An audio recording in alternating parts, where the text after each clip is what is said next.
Eid, after Ramadan, we gave out a lot of zakah money to people who were in need in the community. And one woman had come to sit with me who, subhanAllah, about 2 years ago I met her for the first time. Her husband was very emotionally negligent of her. He was physically abusive of her at times. She had small children that she was worried and concerned about. And the reality of her personal narrative was such that she got married at a very young age. She came from a different country. She didn't speak English so well. She had no work experience, let alone anything she could put on a resume. And challenges that were presented to her were not just within the Muslim community, but external to it. The resources that were at her disposal were things that she was quite scared of as well. She actually mustered up the strength to leave from her husband and take her children to go into a local shelter, and she was horrified by what she found there in terms of drugs and theft and prostitution, and let alone for her own well-being, she was concerned about her babies. How could they live in that space? And so she goes back to her home and she lives in that confinement for some time, and she says to me that when my husband goes to work and my children are being taken care of by others, I just walk to the local park near our house and I sit on a bench and I cry because I'm really wondering how my life ended up like this. And mashallah, she was able to go through a process where she gained the strength and the conviction to leave from that man and try to start her life anew. But it came with certain sacrifices. She couldn't maintain custody of her children, and she had to deal with other obstacles that she never knew existed because she went simply from her family's home to her husband's home and was never really on her own. And now she's sitting in my office, and we're about to give her $3,000 or $4,000 in zakah following Ramadan on the day of Eid. And when I give it to her, she puts it back in my hand and she says, "I need for you to keep this." And I said, "Do you not need zakah? Are you doing okay?" And she says, "No, I'm not doing okay. I definitely need the money. I just don't know what I'm supposed to do with it. I've never paid a cell phone bill in my life. I've never had my own credit card. I don't know how to sign a lease. I don't know how to pay rent, even if I had my own lease. If you give me this money, I don't know what I'm going to do with it. You hold on to it, and you tell me what I'm supposed to do." This happened, and a few minutes later, a man came into my office who was a little bit perturbed that for the zakah for Eid al-fitr, we were telling people to give $10 per person per family member in their house. And he said, "Brother, the sunnah is that we have to give a bag of barley or some dates or some wheat." And so I sat down, because in our community, we talk to people when they want to talk. We don't push them away. I said, "Tell me what it is that you're thinking." And he said, "Well, doesn't the hadith say very specifically that the Prophet ﷺ recommended that we give these specific things as zakah?" I said, "Yeah, I couldn't argue with that." He said, "Then why are we taking cash from people? Why aren't we bringing these bags and giving that out?" I said, "Man, we had over 1,000 people at our Eid prayer today. What would I do with 1,000 bags of barley? And if I started passing out bags of barley, forgetting the health code violations and insurance liability of me just passing it out randomly, how would the person that I'm giving it to do anything with it? They don't have a home to live in. They don't have a kitchen to cook in. They don't even have utensils to eat with. What are they going to do with a bag of flour or a bag of rice?" The money in and of itself isn't necessarily going to help her either.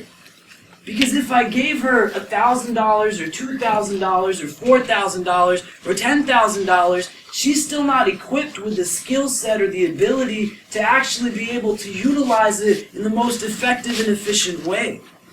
And so the challenge for me is not how do I empower my community members, regardless of their realities, to a point where they could reach their best, with myself for the primary obligation of giving zakah as being fulfilled as what I'm looking for, but more so looking at it from the perspective of what does this person actually need and how do we help them get on their feet, utilizing the resources that we have in our disposal in the best of ways. Do you get what I'm saying?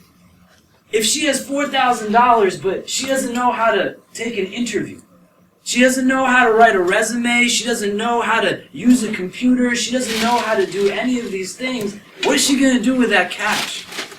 And then the reality of most of our institutions, you go into many masjids, you go into Islamic centers, you go to communities, you have to fill out a ton of paperwork for you to be able to be a recipient or legitimize that you are someone who qualifies for taking the zakah, and then they put a certain ceiling on it. You can't go past a certain amount of dollars.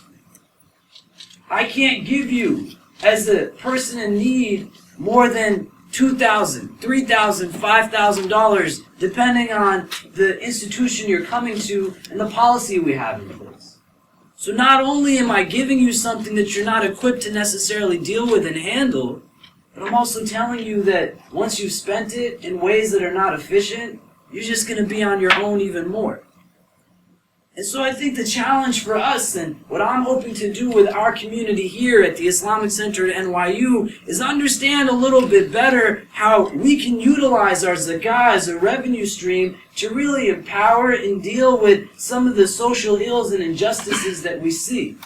The challenge that I face that others might not face necessarily is that most of my teachers have said that zakah can't be given to institutions. That the problem with that is that the transference of ownership that is necessary for the validity of zakah is not something that is fulfilled when you do it in that way.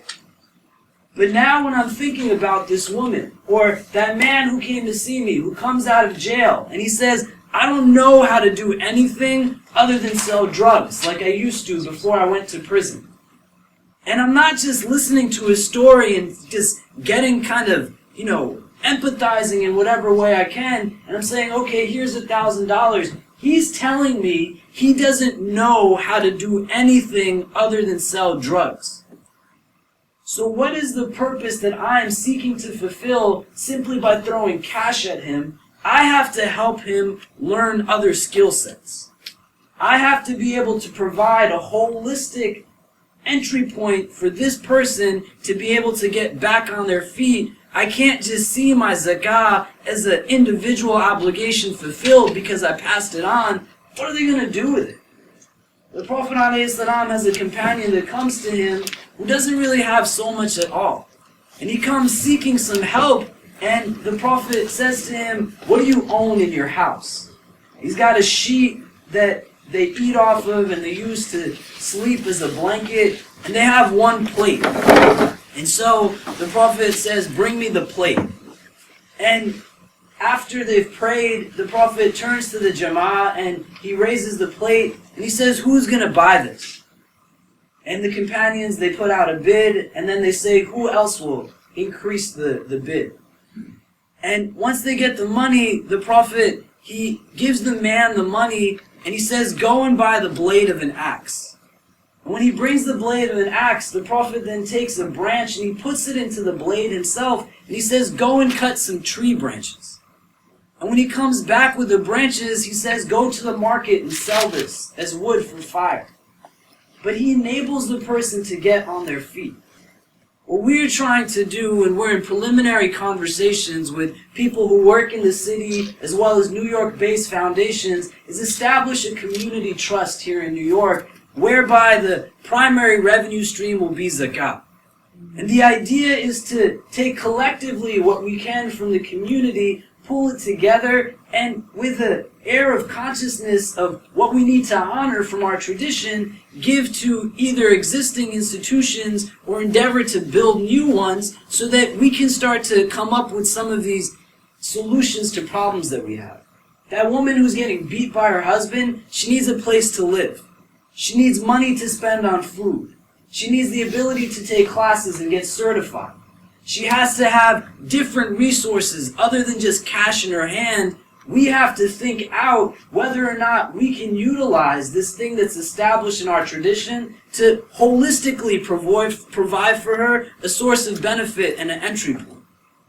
the one condition that we would put when we are giving out this money per annum is that we would say to the existing institution that we have to add on our committee members or some of our consulting team to ensure that you are utilizing it efficiently. It's still in a very fledgling state. We're probably 2 years out before we start connecting or collecting money from it. But it's something that, in my opinion, I feel we really need to start thinking of on a community level, how it is we are financially empowering and stabilizing all segments of our society and doing it in a systemized way. You can give with an understanding that it's for you, or you give with an understanding that it's actually meant to bring benefit. Jazakallah khair. Assalamu alaikum.